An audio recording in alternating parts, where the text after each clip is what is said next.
पुणे की कंपनी है, वो मैं नाम नहीं लेना चाहूँगा, उसने क्या किया है, उसने हायरिंग किया। 15 टेस्टर्स को उन लोग ने हायर किया, बट उनके पास जो प्रोजेक्ट आना था वो आया ही नहीं है। अब वो एक-एक करके कैंडिडेट को बुला रहे हैं एचआर केबिन में कि भई आप अभी रेज़िग्नेशन डाल दो खुद से। जिन लोगों को भी सॉफ्टवेयर टेस्टिंग के कांसेप्ट्स, बेसिक फंडामेंटल्स के साथ ऑटोमेशन भी आता हो, उनको 3x 4x सैलरीज़ भी मिल रही है। तो आप ये बता सकते हो कि आपको इतनी सारी जॉब ओपनिंग्स मिलती कहाँ से? फ्रॉम फ़रवरी 2024, मार्च 2024 कॉल्स शुरू हो गए। अभी रिसेंटली इन्फोसिस कंपनी है, उसने मास हायरिंग शुरू किया है टेस्टर्स का। प्लस अभी फ्रेशर्स के लिए भी जॉब ओपनिंग्स आ रही है, जैसे वॉक इन ड्राइव्स है। तो अभी मार्केट ओपन है।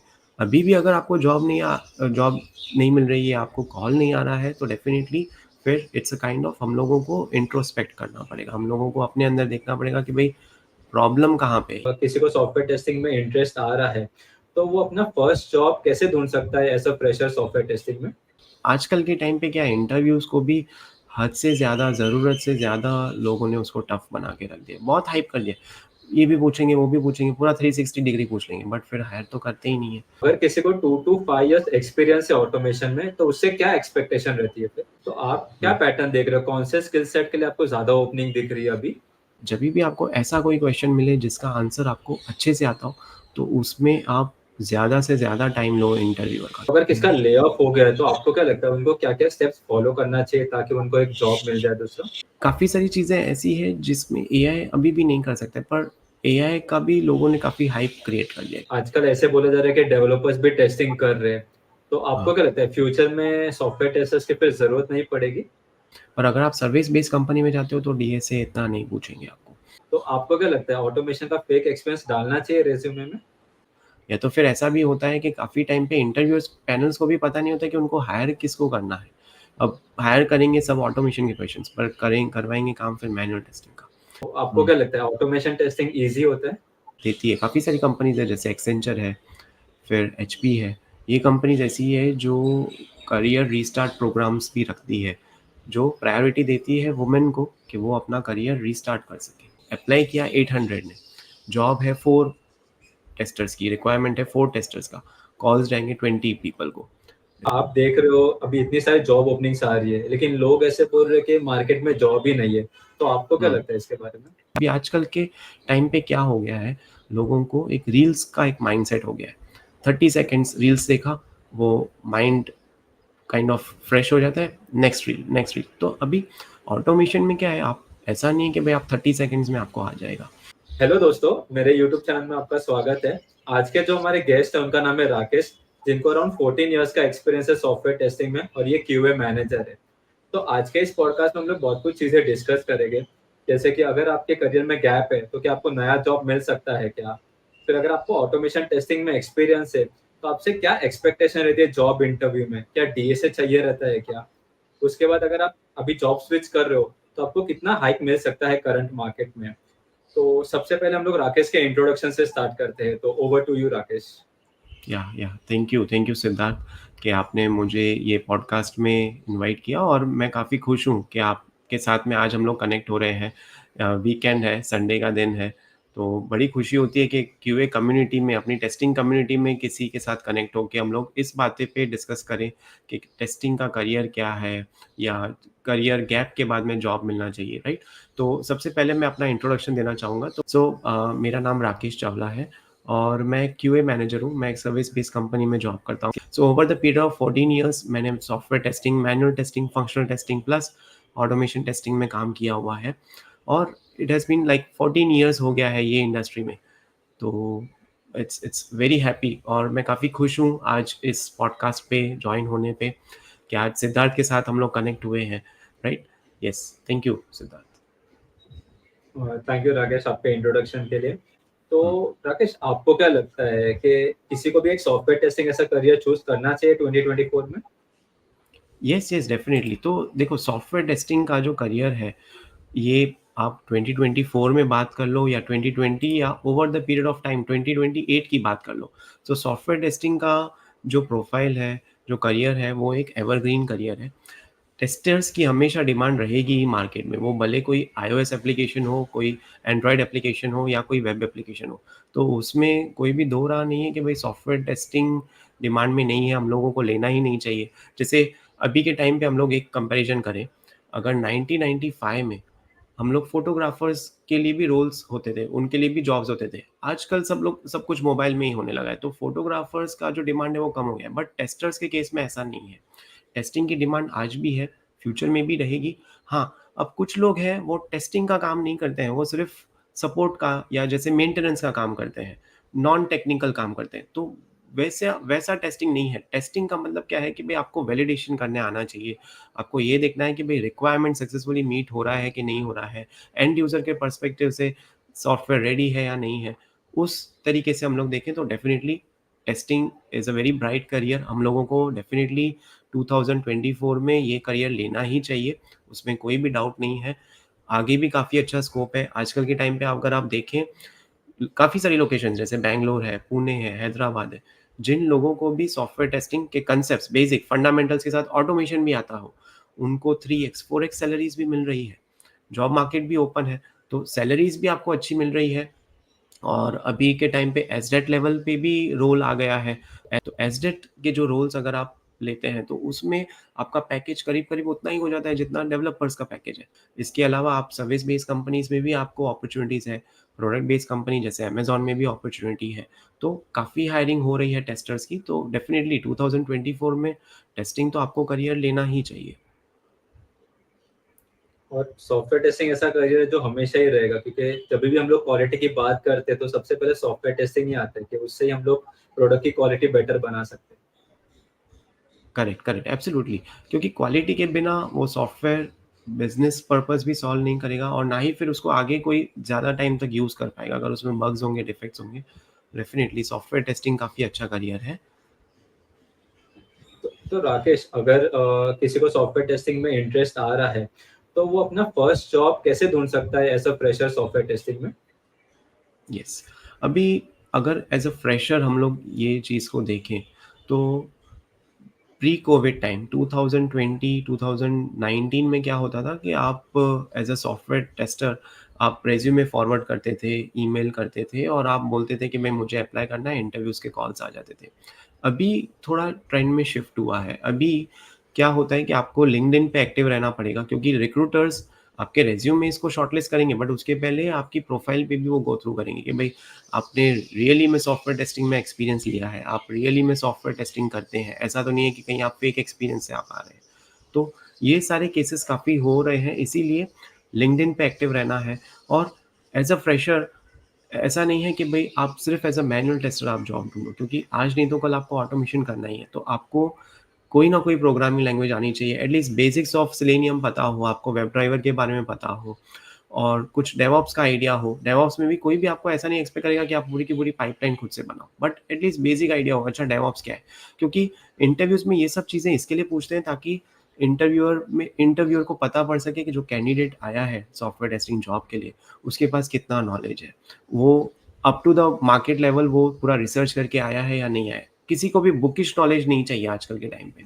उनको रियल टाइम नॉलेज चाहिए। फ्रेशर्स के पास वर्क एक्सपीरियंस नहीं होगा, बट एटलीस्ट वो नॉलेज उनको चाहिए ताकि जैसे ही उनको उस तरीके का, उस टाइप का उनको जॉब मिले या कुछ वैसा टास्क असाइन हो, तो वो कर सके। तो लिंक्डइन पे एक्टिव रहना है, गिटहब पे अपने टेस्ट केसेस आप अपलोड कर सकते हैं ताकि कुछ ना कुछ आप आपका शोकेस करो work related to the software testing. फिर ऐसा भी नहीं है कि आप उनको फिर प्रोजेक्ट्स बताओ मैकेनिकल इंजीनियरिंग के या इलेक्ट्रिकल इंजीनियरिंग की। आपको सॉफ्टवेयर टेस्टिंग के रिलेटेड ही आपको वहाँ पे शोकास्ट करना है। करेक्ट, क्योंकि एक्सपीरियंस नहीं है तो अगर वो लोग प्रोजेक्ट्स बनाएंगे तो सामने वाले को भी लगेगा कि हाँ, बंदा है बंदी सच में इंटरेस्टेड है सॉफ्टवेयर टेस्टिंग में और हम लोग इनको हायर कर सकते हैं ऐसे सॉफ्टवेयर टेस्टर। Yes, correct. तो राकेश, नॉर्मली मैं देखता हूँ कि आप लिंक्डइन पे भी बहुत सारे पोस्ट डालते हो, अपने यूट्यूब हुँ, चैनल पे भी डालते हो जॉब ओपनिंग्स के। तो आप हुँ, ये हुँ। बता सकते हो कि आपको इतनी सारी जॉब ओपनिंग्स मिलती कहाँ से? Yes, yes, definitely. तो सबसे पहले तो जैसे लिंक्डइन एक प्लेटफ़ॉर्म है, जहाँ पर आप काफ़ी लोगों के साथ कनेक्टेड रह सकते हैं। तो मेरा कनेक्शंस एक्चुअली मैंने 2010 में भी जब मैंने पास्ड आउट किया, तो वो मैंने बैंगलोर से पास्ड आउट किया। तो मेरे काफ़ी सारे कनेक्शंस हैं बैंगलोर में, प्लस पुणे, हैदराबाद लोकेशंस में। तो जहाँ पर भी आप ह्यूमन रिसोर्सेज़ के साथ कनेक्शंस करते हो या कोई भी रिक्रूटर्स के साथ, तो जभी भी वो जॉब ओपनिंग्स डालेंगे तो आपको वो नोटिफ़िकेशन आएगा या आप वो लिंक्डइन पे स्क्रॉल करोगे तो आपको वो जॉब दिखेगी। तो मैं क्या करता हूँ कि वहाँ से हम लोग सारी जॉब्स निकालते हैं और उसको फिर हम लोग एक वीडियोज़ फॉर्म में उस कंटेंट को कन्वर्ट करते हैं, ताकि हम लोग ज़्यादा से ज़्यादा लोगों तक रीच आउट कर सकें। अब इसमें 2 तरीके की जॉब अपॉर्च्युनिटीज़ आती है। एक जैसे वॉक इन इंटरव्यू है, तो वॉक इन ड्राइव अब लेट्स से वो 1 वीक के बाद में या 2 वीक के बाद में होने वाला है। तो अभी के लिए हम लोग उसको एक फ़ोल्डर में सेव करके रखते हैं, क्योंकि फॉर एग्ज़ाम्पल आज जैसे 25th ऑफ अगस्त है, तो नेक्स्ट संडे की कोई जॉब ओपनिंग है, तो अभी वॉक इन या सैटरडे की कोई वॉक इन ड्राइव है, तो अभी इतना कोई उसको ध्यान नहीं देगा, उस पे फ़ोकस नहीं करेगा, क्योंकि वो देखेंगे 1 वीक पड़ा है। तो हम लोग क्या करेंगे, उस जॉब्स को फ़ोल्डर में सेव कर देंगे और फिर हम क्या करते हैं, जैसे वेडनेसडे आया, थर्सडे आया, तो we start posting those job opportunities. इसके अलावा जो रूटीन लेवल की जॉब अपॉर्च्युनिटीज़ होती है, तो वो हम लोग लिंक्डइन से सर्च करते हैं।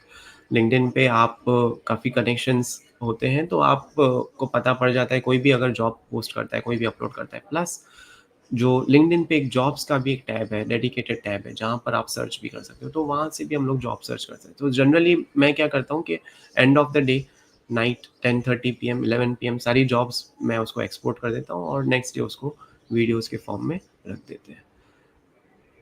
तो मोस्टली राकेश आपको ये सब जॉब ओपनिंग्स लिंक्डइन से ही मिलती है, करेक्ट? लिंक्डइन से, यस यस, लिंक्डइन से मिलती है। प्लस इंस्टाग्राम पे भी काफ़ी सारे सॉफ्टवेयर टेस्टर्स के जॉब ओपनिंग्स के ब्लॉग्स आते हैं, पोस्ट आते हैं, तो वहाँ से भी आप स्क्रीनशॉट लेके रख सकते हैं।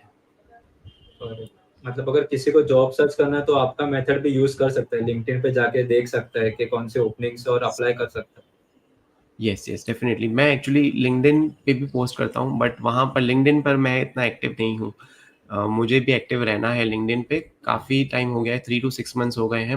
मैंने लिंक्डइन पे इतना फोकस नहीं किया है, बट अभी धीरे-धीरे slowly and gradually I am getting active on LinkedIn also. तो यूट्यूब के साथ हम लोग लिंक्डइन पर भी पोस्ट करते हैं। तो राकेश, आप देख रहे हो अभी इतनी सारी जॉब ओपनिंग्स आ रही है, लेकिन लोग ऐसे बोल रहे हैं कि मार्केट में जॉब ही नहीं है। तो आपको क्या हुँ। लगता है इसके बारे में? यस, ऐसा होता है एक्चुअली। जभी भी हम लोग जॉब्स पोस्ट करते हैं, तो जैसे वहाँ पर रिक्वायरमेंट होगी 4 पर्सन्स की, बट अभी मार्केट में जो क्राइटेरिया है, अभी market is full of job seekers. काफ़ी सारे लोग ऐसे हैं जिनको जॉब चाहिए। फ्रेशर्स अगर आप ले लो, उनको जॉब्स चाहिए। जो एक्सपीरियंस्ड है, उनको भी जॉब्स चाहिए, बिकॉज़ वो भी फेड अप हो गए होंगे एक कंपनी में, तो उनको भी स्विच करना है। इसके अलावा कुछ ऐसे लोग होते हैं जिनको इंटरव्यू क्वेश्चंस चाहिए, या कुछ उनको ऐसा काइंड ऑफ निकालना है कि भई मेरा मार्केट में क्या सैलरी रेट चल रहा है, कितना मुझे हाइक मिलेगा। तो वैसे भी इंटरव्यूज़, तो कोई डेडिकेटेड लोग होते हैं जो जॉब्स के लिए इंटरव्यूज़ देते हैं। कोई ऐसे लोग होते हैं जो काइंड ऑफ उनका कुछ अपना पर्सनल रीज़न होता है, उसकी वजह से भी वो लोग इंटरव्यूज़ देते हैं। तो इससे होता क्या है कि डिमांड लेट्स से 4 टेस्टर्स की है, बट सप्लाई आपको 400, कभी-कभी 4000। अभी रिसेंटली मैं एक एग्ज़ाम्पल लेता हूँ, मैं लिंक्डइन पे सर्च करता हूँ जब भी जॉब्स के लिए ये सब, तो वहाँ पर आप देख सकते हैं कि कितने लोगों ने अप्लाई किया है वो जॉब पे। तो कोई जॉब जो 2 आवर्स या जो 4 आवर्स 4 घंटे पहले पोस्ट की हुई जॉब है, अभी उसको भी 800 लोगों ने अप्लाई किया है। मतलब कि आप other side of the thing भी देखो कि जो लोग हायर कर रहे हैं, अब 800 के 800 लोगों को तो वो लोग कॉल नहीं करेंगे। तो जो शॉर्टलिस्ट होंगे जिनके रेज़्यूमेज़, तो वो तो शॉर्टलिस्ट जैसे 20s या 30s के केस में होंगे, उसमें से भी फिर देखेंगे लोकेशन किसका है, किसका पैकेज के हिसाब से वहाँ पे बजट में आ रहा है, नहीं तो कंपनी उसको ही फिर कॉल करेगी। तो अप्लाई किया 800 ने, जॉब है 4 टेस्टर्स की, रिक्वायरमेंट है 4 टेस्टर्स का, कॉल्स जाएँगे 20 पीपल को, इंटरव्यूज़ होंगे, फर्स्ट राउंड, सेकंड राउंड, थोड़ा फ़िल्टरिंग होगा, उसमें जाके 4 टेस्टर सिलेक्ट होंगे। तो 800, तो मैंने एक एग्जांपल लिया, 800 में से 20 लोगों को ही अगर कॉल आती है, तो बाकी के 700 लोगों को फिर ऐसा ही लगता है कि भई मुझे कॉल आई नहीं, शायद जॉब ही नहीं है। तो मार्केट का पर्सपेक्टिव कैसा हो गया है, डिमांड अभी कम है, जैसे 4 टेस्टर्स की है उस कंपनी के हिसाब से। ओवरऑल जॉब मार्केट ओपन है, बट इस कंपनी के हिसाब से 4 टेस्टर्स की है, बट अप्लाई तो काफ़ी सारे कर रहे हैं। डिमांड कम है, सप्लाई तो बहुत ज़्यादा है। तो काफ़ी लोगों को फिर ऐसा ही लगता है कि शायद जॉब ही नहीं है, तो ऐसे ही उल्लू बनाने के लिए ही इन लोग ने अपलोड किया होगा या ऐसे ही पोस्ट किया होगा।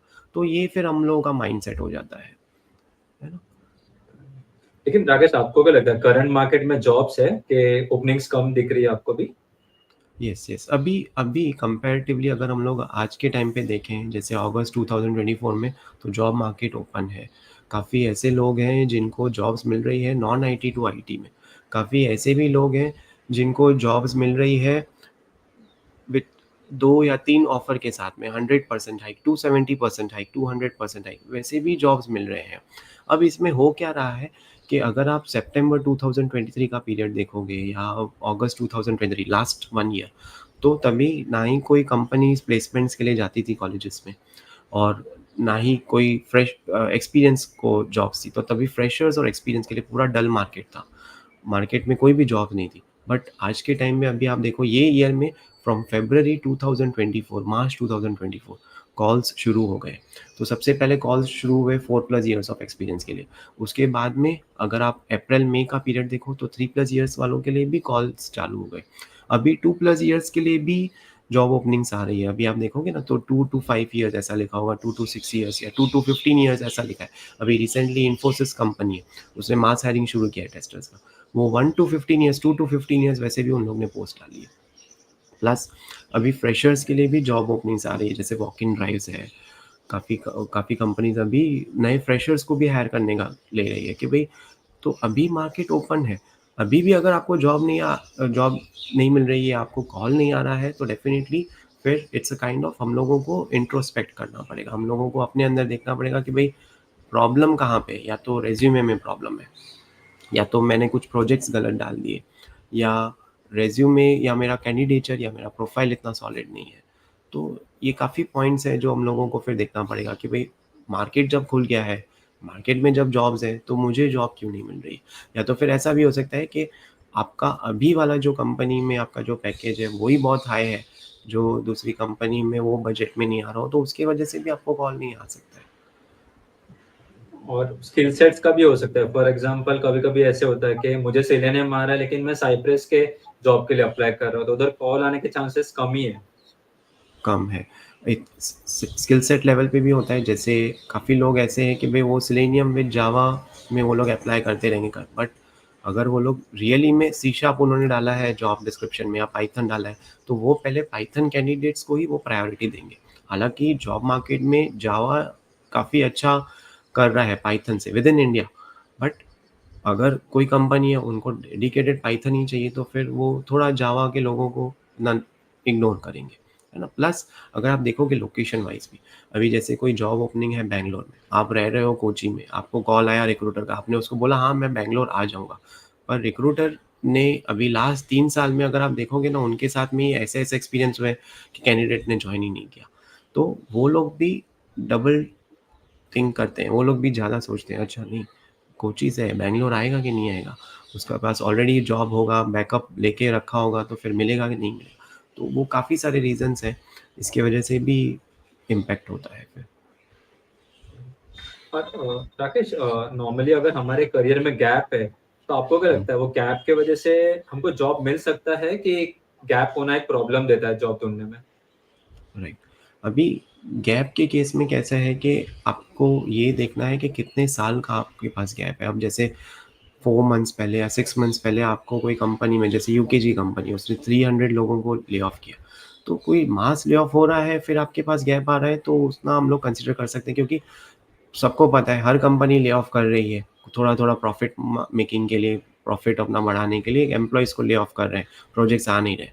तो अगर उस तरीके का कुछ चीज़ हुआ है, एक्सपीरियंस हुआ है आपके लाइफ़ में और अभी आप जॉब देख रहे हो, 6 मंथ्स हो गया है, 8 मंथ्स हुआ है, तो वो कंसिडर कर सकते हैं। चलो 6 मंथ्स हो गया, 8 मंथ्स हो गया, पता नहीं था जॉब जाएगी, चली गई, मार्केट भी थोड़ा डाउन था, अभी धीरे-धीरे वापस आ रहा है। बट लेट्स से अगर 5 इयर्स हो गए, 6 साल हो गए, 7 साल हो गए, आपने कुछ पर्सनल रीज़न के लिए गैप लिया और वो 6 टू 7 इयर्स में आपने अपने कुछ फंडामेंटल्स टेस्टिंग के थे या बेसिक्स थे वो आपने ब्रश अप नहीं किए। या जैसे 2013 में आपने लास्ट में टेस्टिंग का जॉब किया जब वही बगज़िला या वो सब टूल थे। आजकल के टाइम पे डेवऑप्स आ गया, जीरा आ गया, तो जीरा वो सब आपको पता नहीं। तो वो टाइप का गैप फिर प्रॉब्लम क्रिएट करता है। तो उसमें मैं क्या रिकमेंड करूँगा कि देखो गैप्स रहेंगी। हमारी लाइफ में क्या फ्यूचर में होने वाला है हम लोगों को पता नहीं है। तो इस गैप को ओवरकम करने के लिए 3 मंथ्स, 4 मंथ्स हम लोग थोड़ा फ़ोकस करके इम्पोर्टेंट टॉपिक्स जो इंटरव्यूज़ में पूछ रहे हैं, जैसे सेलेनियम हुआ, जावा हुआ, उस रिलेटेड हम लोग प्रिपरेशन करके फिर अप्लाई करने जाएँ या हम लोग कुछ सर्टिफ़िकेशंस कर लें, जैसे कि आपका रिज़्यूमे थोड़ा हाइलाइट होके आ जाए। फिर थोड़ा ईज़ी रहेगा आपके लिए। तो गैप क्रिएट तो करेगा प्रॉब्लम, बट एट टाइम्स ऐसा भी होता है कि भई फिर आपको जॉब्स मिल भी जाती है। अगर आपका फ़ोकस हो, अगर आपके फंडामेंटल्स क्लियर हो, तो जॉब्स मिल भी जाएँगी फिर। और अगर हम लोग वो गैप का प्रॉपर जस्टिफिकेशन देंगे तो फिर भी चल जाता होगा, करेक्ट?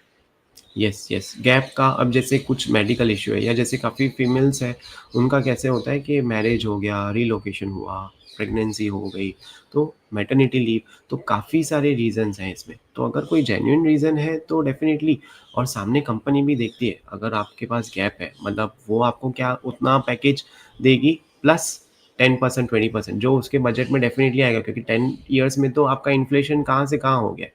तो वो उल्टा आपको प्रेफ़रेंस भी देंगे, बट वो ये देखना चाहते हैं कि क्या उनके इंटरव्यू पैनल को आपका कैंडिडेचर या आपके आंसर सही लगे हैं, उतना आपका इंटरव्यू अच्छा जाना चाहिए।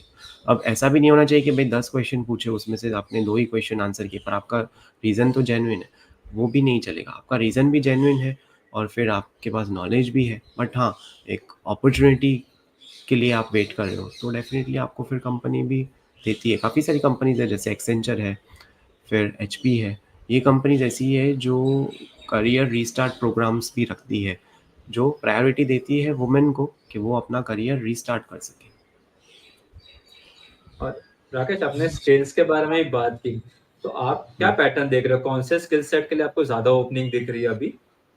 हाँ, अभी इंडिया साइड में अगर हम लोग इंडिया में देखें तो अभी भी selenium with Java, selenium with उसमें फिर एपीआई टेस्टिंग हो गया, ऑटोमेशन में फिर रेस्ट एश्योर्ड हो गया, पोस्टमैन हो गया, ये स्किल सेट का तो काफ़ी डिमांड है। प्लस अगर आपको पाइथन आता है बट वहाँ पर आपको जावा में काम करना है तो भी आपको हायर करेंगे, क्योंकि जावा पाइथन, अगर आपने पाइथन सीखा है तो फिर डेफिनेटली जावा, या जावा सीखा हो या वाइस वर्सा, तो उस स्किल सेट की काफ़ी डिमांड है।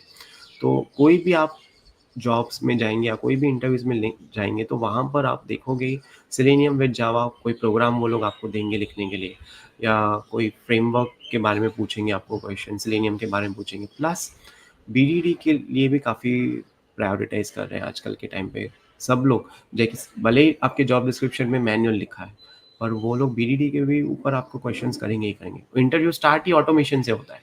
तो ऑटोमेशन का तो काफ़ी स्किल सेट है। अब इंडिया के बाहर अगर हम लोग देखें, जैसे यूके साइड हुआ या यूएस साइड, तो वहाँ पर भी सेलेनियम विद जावा चल रहा है। बट अगर हम लोग जर्मनी के साइड देखें तो वहाँ पर प्लेराइट अभी धीरे-धीरे आ रहा है। तो प्लेराइट वहाँ पर काफ़ी एडवांस्ड तरीके से वहाँ पर यूज़ हो रहा है। काफ़ी सारे लोगों के साथ मेरा कॉन्टैक्ट है वहाँ पे, तो I am in touch with them. तो वो लोग बताते हैं कि अभी इंडिया में इतना प्लेराइट नहीं यूज़ हो रहा है। अभी इंडिया में अभी भी सेलेनियम विद जावा हम लोग देख रहे हैं, बट वहाँ पर वो लोग प्लेराइट, टाइपस्क्रिप्ट, जावास्क्रिप्ट इसके ऊपर फ़ोकस करें। तो अगर कोई ऐसे कैंडिडेट्स हैं, कोई ऐसे स्टूडेंट्स हैं जिनको सॉफ्टवेयर टेस्टिंग का करियर बनाना है और वो अभी जर्मनी में है और वो ये पॉडकास्ट को देख रहे हैं, या किसी को जर्मनी में रिलोकेट होना है, वीज़ा के लिए सब अप्रूवल आपने रखा है, वो सब डॉक्यूमेंटेशन फाइल इन प्रोग्रेस है। तो आप, अगर आप टेस्टिंग में आपका करियर चाहिए तो आप प्लेराइट पे फ़ोकस करो। प्लस डेवऑप्स, वहाँ पर डेवऑप्स का भी काफ़ी प्रायोरिटी है, और इंडिया में भी अगर आप देखोगे तो जेनकिंस के ऊपर काफ़ी फ़ोकस है अभी। तो राकेश, नॉर्मली कैसे होता है, अगर कोई मैनुअल टेस्टिंग में होता है और उसको ऑटोमेशन में जाना होता है तो नॉर्मली चांसेस नहीं मिलते हैं, तो करंट कंपनी भी नहीं देती और बाहर की कंपनी भी नहीं देती। तो लोग क्या हुँ। सोचते हैं, हम लोग फेक एक्सपीरियंस डाल देंगे। तो आपको क्या लगता है, ऑटोमेशन का फेक एक्सपीरियंस डालना चाहिए रेज्यूमे में? अ, अगर अगर आप फेक एक्सपीरियंस, तो इट्स वो अच्छा आइडिया नहीं है डेफ़िनिटली। पर फेक एक्सपीरियंस के बदले आप क्या कर सकते हो, जैसे आपके पास अभी सैटरडे, संडे, अभी अगस्त के मंथ में काफ़ी सारी वीकेंड्स, लॉन्ग वीकेंड्स है। तो कोई एक दिन आप ले लो, 1 आवर या 2 आवर या 1 या 2 घंटा आप रोज़ाना कोई एक फ्रेमवर्क को ले लो। एक प्रोग्रामिंग लैंग्वेज पे आप कमांड ले लो। फिर एक सेलेनियम का कोई भी एक फ्रेमवर्क, कीवर्ड ड्रिवन हुआ, डेटा ड्रिवन फ्रेमवर्क, वो आप खुद से बनाओ। और कोई भी वेबसाइट, जैसे ई-कॉमर्स वेबसाइट आप ले सकते हो, हेल्थ केयर वेबसाइट ले सकते हो, इन्वेस्टमेंट बैंकिंग की वेबसाइट्स हैं, उसको आप ऑटोमेट करना सीखो। और आजकल तो गूगल पे भी काफ़ी रिसोर्सेज़ हैं, गिट पे भी काफ़ी सारे आपको ऐसे फ्रेमवर्क मिल जाएँगे। उसको आप डाउनलोड करके, उसको आप हैंड्स ऑन एक्सपीरियंस लेके, फिर आप उसको अपनी कंपनी में, अपने प्रोजेक्ट्स में लेकर जाओ। उसमें थोड़ा आप यूज़ करो, और फिर आप बाहर के कंपनीज़ में जब आप इंटरव्यूज़ देते हो तो आप थोड़ा वहाँ पे शोकेस करने का करोगे, देखो मैंने हमारी कंपनी में ये भी किया है। तो इस तरीके से अगर हम लोग जाएँगे तो ये थोड़ा काइंड ऑफ पार्शियल एक्सपीरियंस हम लोग बोलेंगे, क्योंकि कंपनीज़ में क्या होता है कि अगर आप मैनुअल टेस्टिंग कर रहे हैं, पर आपका बिलिंग हो रहा है, तो वो कभी भी आपको ऑटोमेशन नहीं करने देंगे क्योंकि उनका तो काम है आपसे बिलिंग करवाना, तो वो तो चल रहा है ना। पर ऑटोमेशन आपको क्यों करना है? क्योंकि आपको अपने पर्सनल लेवल पे ग्रोथ चाहिए। आप चाहते हैं कि 2024 में आज मेरा सैलरी इतना है, तो कल को प्लस 2x या प्लस 3x तो मेरा हो, तो वो थोड़ा सेल्फिश मोटिव है वहाँ पर, तो डेफ़िनिटली उसमें कुछ बुरा ही नहीं है। तो अगर आप ये वाला फेक एक्सपीरियंस से अच्छा है आप ये पार्शियल एक्सपीरियंस थोड़ा आप उसको दिखाओ। कंपनीज़ में आप जाके बोलो देखो मैं मैनुअल भी करता हूँ प्लस ऑटोमेशन भी करता हूँ क्योंकि काम तो सर्विस बेस्ड कंपनी हो या प्रोडक्ट बेस्ड कंपनी हो, आप खुद से खुद की मर्ज़ी से नहीं कर सकते हो। आपको मैनेजमेंट से ही जो काम आएगा वही आप करोगे। तो आप उसको इंटरव्यू में ऐसा भी बोल सकते हो कि मैंने जब बिज़नेस का डिसीजन था, तो मैंने मैनुअल टेस्टिंग किया। एट टाइम्स मुझे ऑटोमेशन करने का भी अपॉर्च्युनिटी मिला, तो मेरा मिक्स ऑफ एक्सपीरियंस है। तो उस टाइम पे क्या होगा कि इंटरव्यूअर को भी जेन्युइन लगेगा कि हाँ, ऐसा तो होता ही है। ऐसा तो कभी नहीं होता है कि भाई पूरा 1 साल ऑटोमेशन करो या 6 महीना मैनुअल करो। तो वो उसमें आपके हायरिंग के चांसेस भी इंक्रीज़ हो जाएँगे और ये जो आपका कन्फ्यूजन है कि मैनुअल से ऑटोमेशन मुझे चांस तो नहीं मिल रहा है, तो वो चीज़ आपकी कट डाउन हो जाएगी फिर। है ना? और इसके अलावा ओपन सोर्स प्रोजेक्ट्स भी कर सकते हैं जो हम लोग गिटहब में डाल के वो प्रोफाइल का लिंक भी शेयर कर सकते हैं। हाँ, ये एक भी काफ़ी अच्छी आइडिया है। लिंक्डइन पे भी आप वो सब डाल सकते हो, पोस्ट शेयर कर सकते हो प्लस गिट की जो यूआरएल है वो आप आपके रिज़्यूमे में डाल दो, naukri.com पे डाल दो। तो कल को कोई टेक्निकल इंटरव्यू पैनल हुआ, वो पहले आपका गिट यूआरएल भी ओपन करके देख सकते हैं। चलो भई आपको 50% 60% आता है, इस चलो 1-2 क्वेश्चन का आंसर कर दिया, हाँ, ऑटोमेशन में करते होंगे ये लोग। तो वो भी एक अच्छा आइडिया है। और राकेश, क्योंकि अभी हम लोग ऑटोमेशन टेस्टिंग के बारे में बात कर रहे हैं, तो मुझे एक बात बताओ, अगर किसी को 2 to 5 years एक्सपीरियंस है ऑटोमेशन में, तो उससे क्या एक्सपेक्टेशन रहती है फिर? अगर किसी को 2 टू 5 इयर्स का एक्सपीरियंस है, तो आपसे फ्रेमवर्क लेवल के क्वेश्चंस पहले करेंगे। तो अगर आप प्रिपरेशन भी करते हो, तो पहले आपको फ्रेमवर्क लेवल पे आपको प्रिपरेशन करना है कि मेरे फ्रेमवर्क में मैंने क्या-क्या यूज़ किया है, कैसा-कैसा फ़ोल्डर स्ट्रक्चर है, जैसे यूटिलिटीज़ का फ़ोल्डर हुआ, src/main/java हो गया, /test/java हो गया, उसमें क्या है, वो पूछेंगे। फिर आपका कंट्रीब्यूशन क्या है, वो पूछेंगे कि आपने क्या किया ऑटोमेशन फ्रेमवर्क में, कितना परसेंट कवरेज किया या कुछ मॉड्यूल्स जो कॉम्प्लेक्सिटी थी वो आपने किया। आपने क्या-क्या चैलेंजेस थे, वो आपको पूछेंगे। इंटीग्रेशन कैसे किया है डेवऑप्स के साथ, वो पूछेंगे। कुछ नई यूटिलिटीज़ अगर आपने कोड आपने ऐड किया है फ्रेमवर्क में, वो आपको पूछेंगे। प्लस आपके वहाँ पे प्रोसेस क्या है, वो पूछेंगे। ये ऑटोमेशन का सेलेनियम पर्सपेक्टिव से हुआ। अगर आपने कुछ प्रोग्रामिंग लैंग्वेज का भी बताया है रिज़्यूमे में, डेफ़िनिटली वो भी आप बताओगे, जावा हुआ, पाइथन हुआ, तो उसमें आपको प्रोग्राम्स लिखने के लिए बोलेंगे। अब उसमें क्या एक्सपेक्टेशन है कि अगर आपका जो प्रोग्राम लिखने का जो क्वेश्चन है, जैसे रिवर्स अ स्ट्रिंग हुआ या फाइंडिंग कि भई ये स्ट्रिंग्स एनाग्राम है कि नहीं एक-दूसरे के, तो वो आपका जावा प्रोग्राम कंपाइल होके रन होना चाहिए, आपका आउटपुट आना चाहिए। अगर आउटपुट नहीं मिलता है, तो वो लोग सेलेनियम के क्वेश्चंस पे भी इतना फ़ोकस नहीं करते हैं। फिर वो लोग बोलते हैं हमारे HR will get back to you और फिर कॉल बैक आता ही नहीं है। तो प्रोग्रामिंग लेवल पे जो भी प्रोग्राम अगर आपको मिलता है, तो वो आपका रन होना चाहिए। वो आपको अगर कुछ जावा कंपाइलर, ऑनलाइन कंपाइलर देते हैं, तो उसमें आपको लिखने का प्रैक्टिस होना चाहिए या आपको आईडीई देते हैं या नोटपैड में लिखवाते हैं, तो प्रोग्राम्स आपको लिखने के हैं। तो ये चीज़ें काफ़ी इम्पोर्टेंट है। अगर जावा के प्रोग्राम्स नहीं आए, फिर सेलेनियम के क्वेश्चन नहीं आते। तो तो ये इसमें जैसे एक्सपेक्टेशन। तो इसमें आपने बोला कि कोड रन होना चाहिए, मतलब अगर हम लोग सिर्फ लॉजिक देखे तो वो काम नहीं करेगा, करेक्ट? हाँ, लॉ अभी कुछ कंपनीज़ में कैसे होता है कि इंटरव्यूअर्स थोड़ा फ्रेंडली भी रहते हैं कि चलो इसने लॉजिक लिख लिया, तो ठीक है हम लोग इसको हायर करते हैं। आजकल के टाइम पे क्या है इंटरव्यूज़ को भी हद से ज़्यादा, ज़रूरत से ज़्यादा लोगों ने उसको टफ़ बना के रख दिया, बहुत हाइप कर दिया। ये भी पूछेंगे, वो भी पूछेंगे, पूरा 360 डिग्री पूछ लेंगे बट फिर हायर तो करते ही नहीं है। अब रिसेंटली एक एग्ज़ाम्पल मैं लेता हूँ एक कैंडिडेट का, उसने 10 में से 8 क्वेश्चन्स का आंसर्स राइट दिया। और इंटरव्यूअर भी काफ़ी खुश था बट आधे घंटे में ही उसको एक ईमेल आया कि भई आप शॉर्टलिस्टेड नहीं हो। क्यों नहीं? अभी 80% अगर आप आंसर करते हो फिर भी अगर आप शॉर्टलिस्ट नहीं होते हो तो इसका मतलब है कि एज़ एन इंटरव्यूअर ही आपके दिमाग में कुछ और चल रहा है। या तो फिर ऐसा भी होता है कि काफ़ी टाइम पे इंटरव्यूअर्स पैनल्स को भी पता नहीं होता कि उनको हायर किसको करना है। अब हायर करेंगे सब ऑटोमेशन के क्वेश्चन्स पर करवाएँगे काम फिर मैनुअल टेस्टिंग का। तो ये काफ़ी सारी चीज़ें हैं जो इंटरव्यू पैनल्स को भी सोचनी चाहिए कि भई अगर कोई इंटरव्यू देने के लिए आ रहा है, तो 10 ऑन 10 तो है नहीं, वरना तो वो अमेज़न या माइक्रोसॉफ्ट में ही जॉब करते होते, फिर आपकी कंपनी में क्यों आते? बट फिर वो लोग सोचते हैं, फिर उसको सब क्वेश्चन पूछेंगे, उससे सब कुछ करवा लेंगे, 1, 2, 3 राउंड के बाद में बोलेंगे नहीं आपका सिलेक्शन नहीं हुआ। अब काफ़ी केस में ऐसा भी होता है कि अभी जैसे कोविड का टाइम नहीं है, पैंडेमिक भी चला गया, तो अभी आपको बुलाएँगे, आपको बोलेंगे जैसे आप रह रहे हो कोची में, तो आपको बोलेंगे आप बैंगलोर आ जाओ। तो जैसे फ्लाइट के एक्सपेंसेस हुए या ट्रेन के, तो वो सब एक्सपेंसेस भी वो कंपनी बेयर नहीं करती है। फिर आप देने भी जाते हो इंटरव्यू, फिर आपको पता पड़ता है मेरा तो सिलेक्शन ही नहीं हुआ है। तो ये काफ़ी सारी चीज़ें हैं जो कैंडिडेट्स को नहीं, जो इंटरव्यू पैनल को भी सोचना चाहिए कि आप कैंडिडेट्स को बुला रहे हो, आपके एक्सपेक्टेशन क्या है? आपका बेसलाइन क्या है? 10 में से कितने उसके क्वेश्चन आने चाहिए? क्योंकि 10 में से 10 तो अगर वो इंटरव्यू पैनल को भी आप पूछोगे तो उनको भी नहीं आएँगे। आजकल के इंटरव्यू पैनल भी क्वेश्चंस लेके बैठे होते हैं। काफ़ी कम टाइम ऐसा होता है कि भई जो वो रेलेवेंट टू प्रोजेक्ट वो लोग क्वेश्चन करें। तो इंटरव्यूज़ का बहुत हाइप कर दिया है। वो सही से इंटरव्यूज़ नहीं हो रहे हैं आज के टाइम पे, ऐसा भी लग रहा है। तो कभी-कभी ऐसा भी होता है कि अगर आप 70% या 80% अगर आप आंसर करो तो डेफ़िनिटली आप वो कैंडिडेट को सिलेक्ट करो ही करो, क्योंकि और क्या एक्सपेक्टेशन है अभी? तो करेक्ट। इस चीज़ का है। जैसे आपने एक एक्सपीरियंस शेयर किया, वैसे ही एक कैंडिडेट था, उसको हुँ, भी एक कंपनी ने हायर किया था। उनको लगा कि हम लोग साइप्रेस से मोबाइल ऑटोमेशन कर सकते हैं, तो उन्होंने हुँ, हायर कर लिया। फिर बाद में पता चला कि हम लोग साइप्रेस से मोबाइल ऑटोमेशन नहीं कर सकते।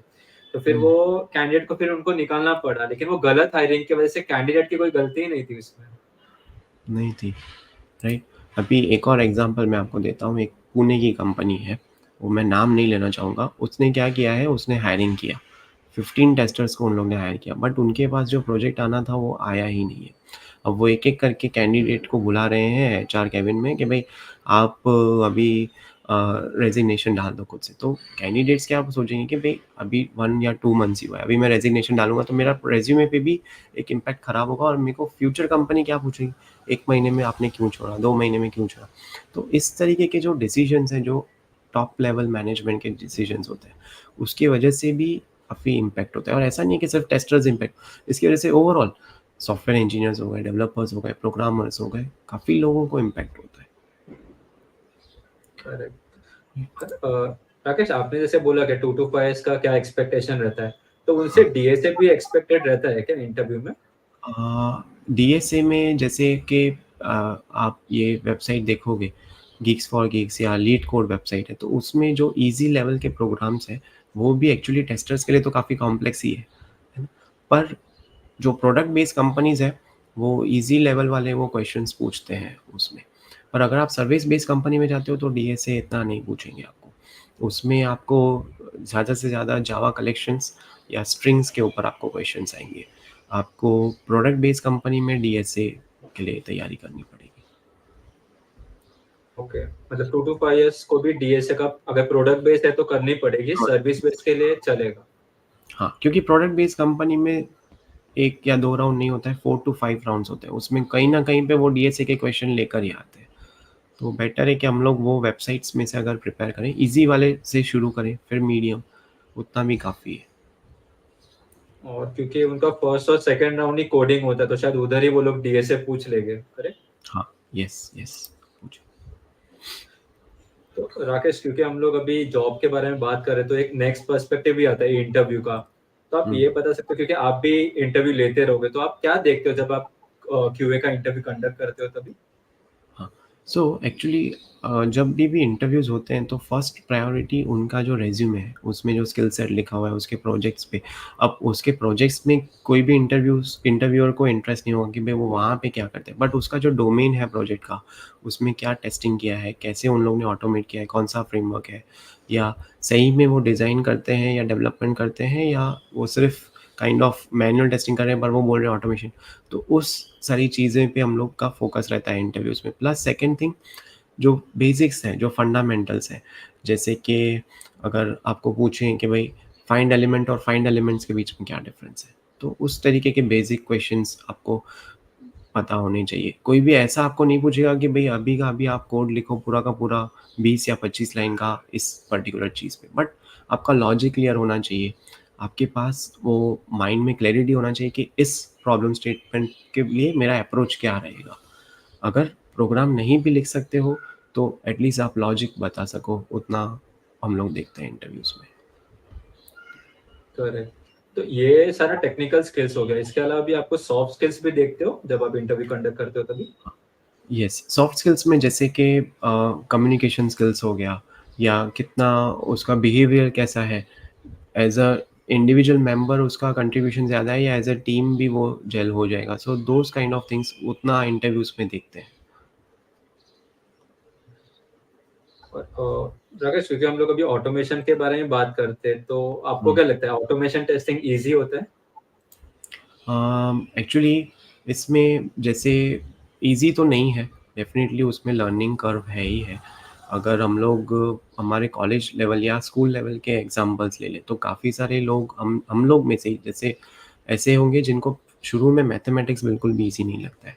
मैथ्स की एग्ज़ाम होती है तो जैसे स्टूडेंट्स होते हैं वो रोने लग जाते हैं कि कल तो मैथ्स के एग्ज़ाम में कुछ भी नहीं आता। तो वैसे ही पर स्लोली एंड ग्रेजुअली क्या होता है, आपको जैसे-जैसे वो चीज़ आने लगती है तो आपका उसमें इंटरेस्ट लेवल बढ़ता है। आपको ऐसा होता है कि यस अभी मैं ये चीज़ में और करूँ और करूँ। ऐसे-ऐसे आपका एक लर्निंग कर्व होता है, जब आप एक लर्नर से आप बिगिनर से आप इंटरमीडिएट से आप एक्सपर्टीज़ लेवल पर आओगे। तो ऑटोमेशन टेस्टिंग ईज़ी तो नहीं है, डेफ़िनिटली डिफ़िकल्ट है, कॉम्प्लेक्स है। काफ़ी सारे लोग ऐसे भी हैं जिन्होंने ऑटोमेशन टेस्टिंग सीख के भी फिर वो लोग टेक्निकल रोल्स में नहीं गए। बट फिर ऐसा भी नहीं है कि भई ऑटोमेशन टेस्टिंग रॉकेट साइंस है।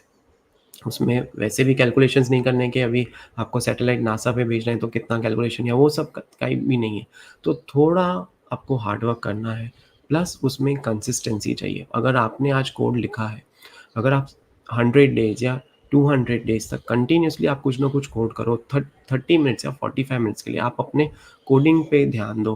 कोडिंग भी जो ऊप्स लेवल के कोडिंग है, जैसे मेथड आपने क्रिएट किया, ऑब्जेक्ट बनाया, फिर आपने उसको कॉल किया, उस लेवल पे, तो डेफ़िनेटली आपको उसमें एक्सपर्टीज़ आ जाएगी और आपको फिर उसमें मज़ा भी आने लगेगा। बट अगर आपने आज कोडिंग सीखा, आज आपने सेलेनियम सीखा, 6-8 मंथ्स तक आपने उसमें कुछ भी काम नहीं किया, फिर वापस से आपको रीस्टार्ट करना पड़ेगा, तो वो फिर डिफ़िकल्ट हो जाएगा। तो उसमें मेन क्या है, आपको कंसिस्टेंसी रखनी है, आपको शुरू में हार्ड वर्क करना है, जैसे-जैसे धीरे-धीरे आपको पता पड़े, और सबसे इम्पोर्टेंट है कि आप कोई ना कोई मेंटर आप रखो। जैसे आपको यूट्यूब चैनल है या कोई गूगल रिसोर्सेज़ है, तो वो आप वीडियोज़ वो आप देखते हो तो आप कंसिस्टेंसी रखो। अभी आजकल के टाइम पे क्या हो गया है, लोगों को एक रील्स का एक माइंडसेट हो गया है। 30 सेकंड्स रील्स देखा, वो माइंड काइंड ऑफ फ्रेश हो जाता है, नेक्स्ट रील, नेक्स्ट रील। तो अभी ऑटोमेशन में क्या है, आप ऐसा नहीं है कि भाई आप 30 सेकंड्स में आपको आ जाएगा। 30 सेकंड्स में तो बहुत डिफ़िकल्ट है, किसी मेंटर के लिए भी भाई आपको बता सके कि वो क्या बताना चाहता है। तो उसके लिए आपको पेशेंस चाहिए, कंसिस्टेंसी चाहिए, आपको थोड़ा टाइम देना पड़ेगा, उसमें इन्वेस्टमेंट करना पड़ेगा। बट येस, उसमें काइंड ऑफ वो एक लंबी रेस का घोड़ा बोलते हैं उसको। म्यूचुअल फंड्स में इन्वेस्टमेंट कैसे करते हैं, 3 इयर्स का लॉकिंग पीरियड, 5 इयर्स। तो वैसे स्लोली एंड ग्रेजुअली फिर आपके पास वो ग्रिप भी आती जाएगी। फिर आप बोलोगे यस, ओके ये प्रोग्राम करना है, अच्छा इसका ऐसा कोड होगा, ऐसा, फिर आप वो लेवल पे भी एक लेवल आ जाता है। तो इसमें क्या है, डेफ़िनिटली डिफ़िकल्ट है, तो उसके लिए टाइम तो इन्वेस्ट करना पड़ेगा। क्योंकि बहुत लोग को सबसे पहले जब ऑटोमेशन की बात करते हैं तो कोडिंग की बात आती है और लोग डर जाते हैं कि अरे हुँ। हमसे कोडिंग नहीं होगा। राइट, वैसा भी हो जाता है, कोड देख के ही लोग परेशान हो जाते हैं कि ये कोड कैसे करना है, इसमें कुछ समझ में नहीं आ रहा है। बट ऐसा भी नहीं है कि बहुत डिफ़िकल्ट है, अगर आप थोड़ा टाइम निकालेंगे, थोड़ा आप उस पे मेहनत करेंगे ना, तो डेफ़िनिटली वो हो जाएगा फिर। राकेश, नॉर्मली आजकल ऐसे बोला जा रहा है कि डेवलपर्स भी टेस्टिंग कर रहे हैं, तो आपको हाँ। क्या लगता है फ्यूचर में सॉफ्टवेयर टेस्टर्स की फिर जरूरत नहीं पड़ेगी? हाँ, डेवलपर्स टेस्टिंग कर रहे हैं, बट वो जो टेस्टिंग करते हैं वो यूनिट टेस्टिंग करते हैं। वो लोग यूनिट टेस्ट केस लिखते हैं, और उनका भी जैसे हम लोग ऑटोमेशन कवरेज होता है वैसे ही यूनिट टेस्ट केस कवरेज होता है। अभी यूनिट टेस्टिंग में वो लोग स्टब्स यूज़ करते हैं, वो लोग ड्राइवर्स यूज़ करते हैं, और वो उस हिसाब से लॉजिक लिखते हैं। बट वो यूनिट टेस्टिंग और जो आप फंक्शनल टेस्टिंग करते हैं, इंटीग्रेशन टेस्टिंग करते हैं, नॉन फंक्शनल टेस्टिंग करते हैं, उसमें ज़मीन आसमान का डिफरेंस है। तो वो एक काइंड ऑफ, अगर आप बोलोगे 5% 10% टेस्टिंग कर पाएँगे, बट बाकी का 80-90% टेस्टिंग के लिए तो वो टेस्टर्स वाला माइंडसेट ही चाहिए। अगर आप ऐसे टेस्टर हैं जो कि एक्चुअली में एप्लीकेशन को वैलिडेट कर रहे हैं, ऐसा नहीं कि भाई जो लिखा हुआ है एक्सेप्टेंस क्राइटेरिया में वो पढ़ लिया और वहाँ पे चेक कर लिया, चल रहा है, सब बराबर है, आपने साइन ऑफ दे दिया। तो वैसे टेस्टर्स की तो डिमांड आगे नहीं होने वाली, क्योंकि उनका तो जॉब एआई रिप्लेस कर देगा। बट अगर आप ऐसे टेस्टर्स हैं जो बिटवीन द लाइन्स को रिक्वायरमेंट को समझ के आप उसमें गैप्स फाइंड कर रहे हैं, आप उसमें बग्स फाइंड कर रहे हैं, आप उसका क्वालिटी प्रोडक्ट का आप अच्छा कर रहे हैं कि भाई जैसे एंड यूज़र को ये चलना चाहिए, वहाँ पे ये सिनेरियो चलना चाहिए। तो उस माइंडसेट से अगर आप टेस्टिंग कर रहे हैं तो आपको कोई भी रिप्लेस नहीं कर सकता है, भले फिर वो डेवलपर्स हो या आपको फिर कोई चैट जीपीटी या एआई जैसे टूल्स हो। राकेश, क्योंकि अभी आपने एआई की बात की, तो आपको क्या लगता है एआई का कितना इम्पैक्ट होगा टेस्टिंग में? उससे उसकी वजह से ले ऑफ बढ़ेगी? अभी एआई का जैसे हम लोग इम्पैक्ट देखें तो टेस्टिंग पे हम लोग उसको एज अ प्रोडक्टिविटी के लिए हम लोग यूज़ कर सकते हैं। जैसे अभी मुझे कुछ टेस्ट सिनेरियोस चाहिए, कुछ मुझे टेस्ट केसेस चाहिए, मुझे कुछ टेस्ट टेम्पलेट चाहिए, तो वो मैं वहाँ पे सर्च करके देख सकता हूँ। बट फिर वो जो मैंने क्वेरी डाला, वो मैंने जो प्रॉम्प्ट डाला, उसके रिस्पॉन्स में जो आया, तो क्या वो जो सॉल्यूशन जो उन्होंने चैट जीपीटी या उन्होंने जो रेकमेंड किया, क्या वो सही है कि नहीं? तो उसके लिए तो वापस से फिर आपको ह्यूमन इंटरवेंशन चाहिए, उसमें फिर आपको दिमाग लगाना है। अब एक और एग्जांपल ले लें, जैसे कोई आपने बीआरडी पढ़ा, तो बीआरडी या कोई यूज़र स्टोरी होगा, वो काफ़ी बड़ा यूज़र स्टोरी होगा, या कोई एपिक होगा जीरा में, वो काफ़ी बड़ा होगा, उसको आप कॉपी करके पेस्ट करोगे चैट जीपीटी में तो आपको कुछ भी नहीं मिलेगा। तो काफ़ी सारी चीज़ें ऐसी हैं जिसमें एआई अभी भी नहीं कर सकता है, पर एआई का भी लोगों ने काफ़ी हाइप क्रिएट कर लिया कि हाँ एआई ये कर देगा, एआई वो कर देगा। और ये हाइप क्रिएट करने में जो मार्केटिंग के जो लोग हैं वो सक्सेसफुल भी हो गए, क्योंकि अभी काफ़ी सारे लोग ऐसे ही सोचते हैं कि मेरी जॉब तो एआई की वजह से चली गई। अभी रिसेंटली यूकेजी कंपनी में ले ऑफ हुए, एम्प्लॉइज़ की कुछ प्रॉब्लम नहीं थी, एम्प्लॉइज़ के साइड से कुछ इश्यूज़ नहीं थे प्रोडक्टिविटी के। उन्होंने तो 1 दिन पहले भी मैंने कनेक्ट किया है, वो लोग 11:30 पीएम तक, 11 पीएम तक वो लोग बेचारे काम कर ही रहे थे। नेक्स्ट डे एक ईमेल आया कि भई एआई विल रिप्लेस यू, तो आपको ले ऑफ किया। अब वो ईमेल तो आ गया, तो ले ऑफ हो गया। 2 महीने के बाद में जिन लोगों को ले ऑफ किया है, उन्हीं लोगों के पोज़ीशंस पे नई हायरिंग चालू हुई है। तो अगर आपको एआई तभी सूट हो गया, तो अभी क्यों सूट नहीं हो रहा है? तो प्रॉब्लम क्या है, वो कॉस्ट कटिंग का है। और एआई के नाम पे लोगों ने फिर अपने-अपने बिज़नेस चालू कर दिए। और कुछ-कुछ लोग हैं जो मार्केटिंग करते हैं, भई ये एआई टूल है, ये एआई टूल है। तो वो लोग सक्सेसफुल भी हो गए, क्योंकि आजकल के टाइम पे लोगों के दिमाग में वो एक डर बैठ गया है कि एआई की वज़ह से मेरी जॉब चली भी गई है। तो काफ़ी सारी मिसअंडरस्टैंडिंग है एआई को लेके। करेक्ट। और राकेश, क्योंकि अभी हम लोग ले ऑफ के बारे में बात कर रहे थे, तो अगर किसका ले ऑफ हो गया है तो आपको क्या लगता है उनको क्या क्या स्टेप्स फॉलो करना चाहिए ताकि उनको एक जॉब मिल जाए दूसरा? हाँ, अभी ले ऑफ होते हैं तो डेफ़िनेटली जब ले ऑफ होता है तो हम लोगों को आइडिया नहीं रहता है कि ये होने वाला है।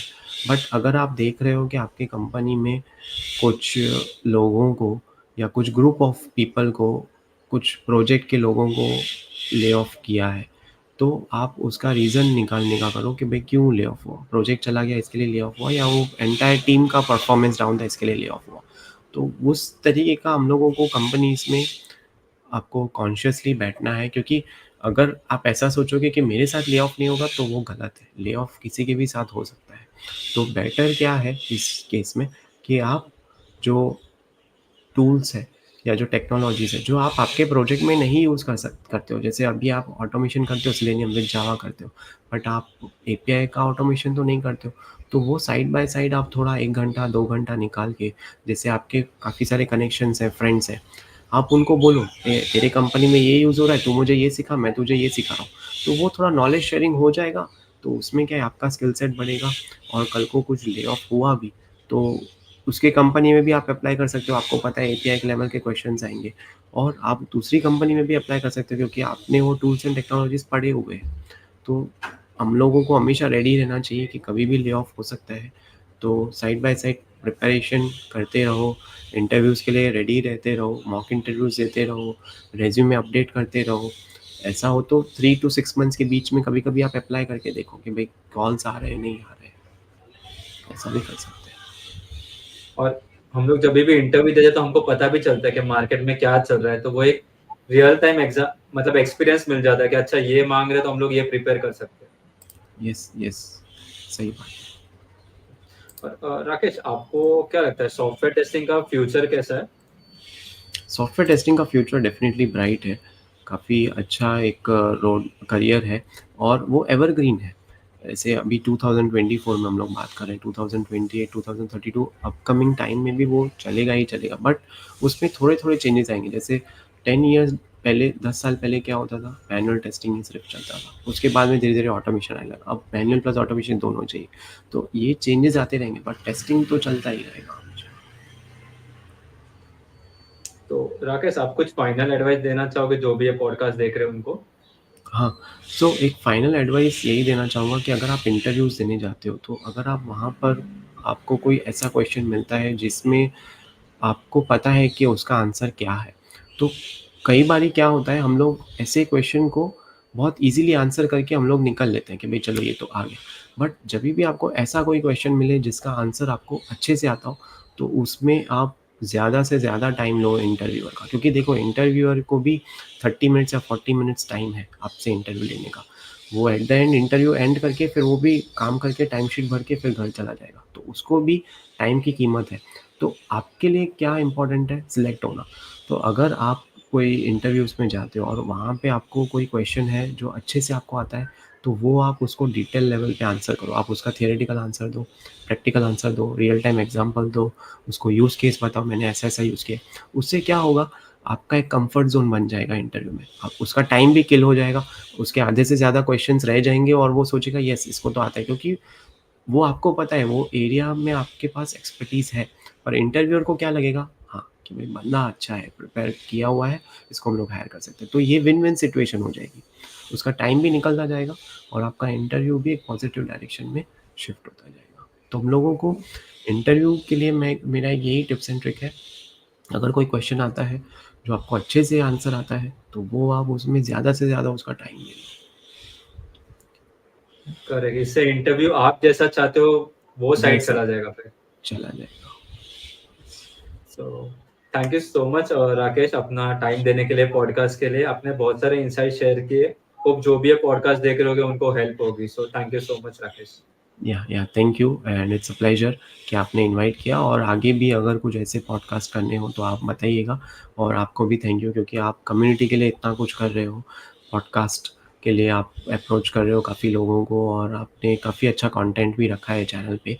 तो वो भी मैं आप सबको, जो भी ये पॉडकास्ट देख रहे हैं, तो उनको भी मैं रिक्वेस्ट करूँगा कि जो सिद्धार्थ का जो चैनल है वो डेफ़िनेटली सब्सक्राइब करें और बेल आइकन पे भी क्लिक करें, ताकि आपके पास ये सब अपडेट्स आते रहें। है ना? Yeah. Yeah. Thank you. Thank you, Siddharth. Thank you Rakesh.